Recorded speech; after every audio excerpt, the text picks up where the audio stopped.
其中让歌迷大力支持的就是来自台湾的成员许念慈，曾经在今年4月回台参加拼盘演唱会，可爱又有活力的形象深受喜爱。只不过同团的大陆成员周星宇却在日前语出惊人。周星宇在粉丝付费平台上传讯息，突然写下澳门本来就是中国的呀，接着还说香港、台湾都是，突然触碰政治敏感话题，粉丝好意提醒，他却继续说：“我有说错吗？不认同我的人别来订阅。”粉丝吓一跳，气到自己截图 po 上社群。周星宇一个中国说法，瞬间引发台湾粉丝热议，直呼太菜西，明明不讲就好，更担心许念慈因此被迫害，表示字字句句都太自我为中心。韩国网友也不买单，开呛干脆回中国发展，别待在韩团，也不明白为什么中国成员要突然表明立场，让台湾队友可能陷入尴尬难堪的局面。虽然赢得了讨论声量和热度，却输掉粉丝的心。Hello， 大家好，我是小懒。最近韩国娱乐圈又热闹了。这次是这个韩国女团 Triple S 里面的中国成员周星宇，因为一番超纲的聊天在这个韩网掀起了惊涛骇浪，同时也让咱们中国的网友纷纷是点赞力挺。7月12号呢，这个周星宇在粉丝交流平台上用中文聊到，这澳门本来就是中国的，香港、台湾都是，为什么怕被骂？不认同的就别来订阅我。在咱们看来这就是陈述一个再正常不过的事实了。毕竟港澳台是中国领土不可分割的一部分，这是铁打的事实也是每个中国人的底线和共识。可是谁能想到，这番再正常不过的发言被搬运到韩网后，瞬间引发了一场舆论风暴。一些韩国网友在论坛上疯狂的开帖，各种极端的言论层出不穷，什么赶紧退团甚至还牵扯出对其他中国籍艺人的指责，这让人太无语了。这周星宇说的是客观事实，怎么就成了他们攻击的对象呢？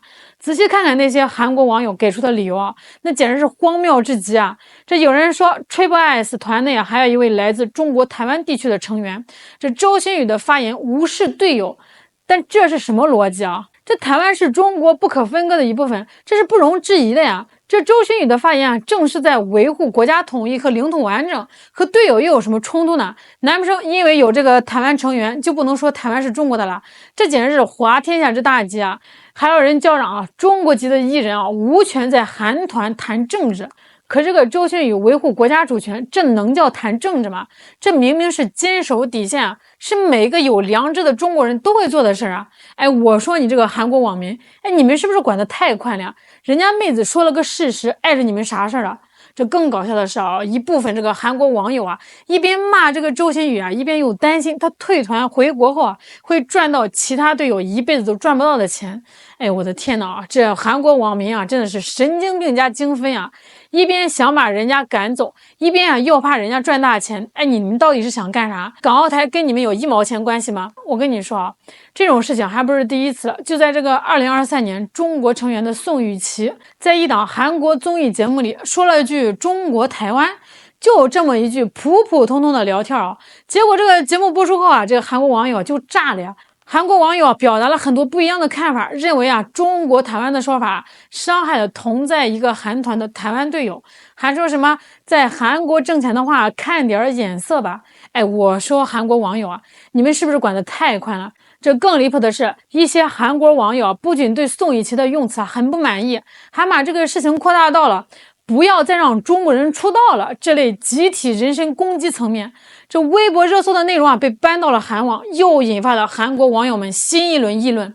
这话是越说越难听火药味越来越重，什么滚回中国吧都出来了。这仅仅是一句温和的聊天，竟然能引出这么多的不友好议论，真是让人意想不到这些中国艺人说了个事实，跟这个韩国也没有什么关系。那么为什么韩国人这么破防呢？我特意去了解了一下，这个不看还好一看吓一跳。我跟你说，韩国那个什么中央日报搞了个民意调查，结果出来 64.5% 的韩国人希望他们政府能干预咱们中国的统一。这个韩国它就那么大点地方，10多万平方公里，还没咱一个省大呢。你说说他们是吃错啥药了？是谁给他们的勇气敢跟咱们中国叫板？真的是螳臂挡车，不自量力咱们先来扒一扒这个中央日报到底是个啥玩意儿啊？他自己吹嘘啊是韩国最大的传媒机构，说自己啊全面又可靠。他背后的大老板是三星集团的创始人李秉哲，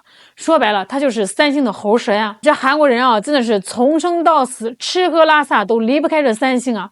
这中央日报啥都报道啊，啥都掺和。这一次突然冒出来搞台海调查，肯定有猫腻啊。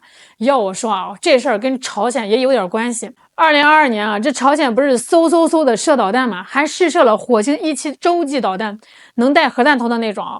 这下可把这个韩国人给吓尿了。虽然大家都想让这个半岛无核化，但是这个朝鲜啊，愣是给自己搞出了核武器。这个韩国人就跟得了恐核症一样啊，整天疑神疑鬼啊，觉得这个头上悬着一把刀。哎，你想啊，当年朝鲜战争，这韩国啊，他也没在停战协议上签字，说白了，他们还处于战争状态呢。2023年的元旦，金正恩直接宣布要几何级数增加核弹头，这下韩国人更慌了啊！所以这个中央日报就搞了个朝核危机的民意调查，这结果显示啊，大部分的韩国人啊觉得半岛无核化没戏了，还觉得咱们中国在背后支持朝鲜拥核，甚至啊帮他们造核武器。哎，你说说啊，这韩国人啊是不是被害妄想症啊？把咱们中国当成了敌对势力了，所以啊，他们就搞了个台海舆论调查，就是在这个背景下搞的。这叫啥呢？恐惧到了极点，就是愤怒。这韩国人被吓坏了，就开始嚷嚷了啊！他们问这个韩国人，如果台海打起来了，这个韩国该咋办？结果64.5%的人说，这个韩国应该帮美国武力干涉。这里头42%的人说，就当美国的后勤小队，提供武器和物资就行。剩下的22%更狠啊，直接说要出兵。哎，你说说，这韩国人是不是脑子瓦特了？他们觉得这个半岛局势紧张都是咱们中国的错，所以不能让咱们中国顺顺利利的完成统一。自己怕核武器，还非要去惹一个核大国，真的是可笑啊！这老话说得好，当这个爸爸和邻居打架啊，当儿子的肯定是要帮爸爸。这韩国他也是这么想的呀，他们的爸爸就是美国啊。现在现实就是这么残酷，韩国不是一个完全自主的国家，他们的政府啊没有战时指挥军队的权利，而是受到国内财阀的控制。那这些财阀背后呢，又都是美国资本，所以啊，中韩关系的本质啊就是中美关系。这美国啊要跟咱们闹矛盾，韩国啊就算不情愿，也不敢给咱好脸色看。这2022年啊，尹锡悦当选韩国总统，就开始搞亲美战略。没过多久啊，中央日报就在咱们中国的社交平台上稀里糊涂啊把台湾省归到国家一类了。哎，你说这个事儿能没关系吗？年底啊，韩国国会副议长郑宇泽啊还公然的窜访台湾地区。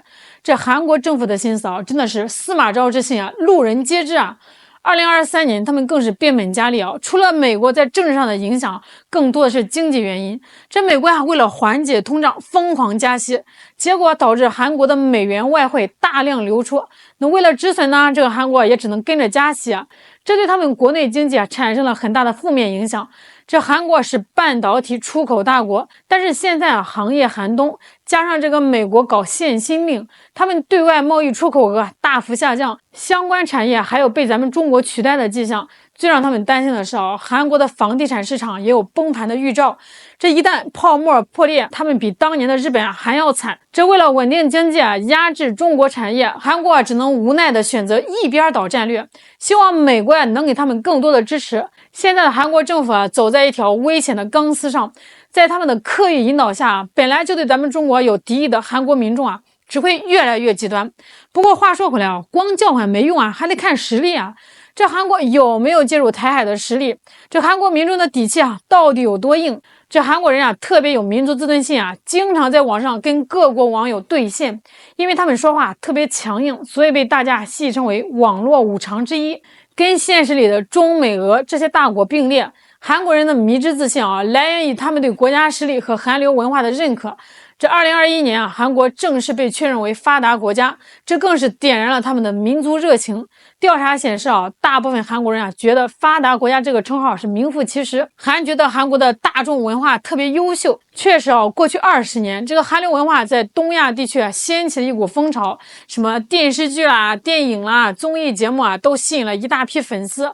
这在大大加深韩国影响力的同时也让韩国人有了盲目的自大心理，开始瞧不起其他国家家。其实吧，这韩国文化深受中国影响，但是经过他们多年的修饰，他们已经发明出了属于自己的历史。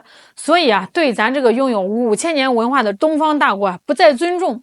在2023年之前，韩国对中国也是一直保持着贸易顺差，这让这个韩国人误以为啊，中国离不开他们，心理上变得更加不可一世。韩国官方长期承认一个中国原则，可是部分的韩国民众啊，却因为这个媒体的选择性报道，对台海议题存在认知偏差。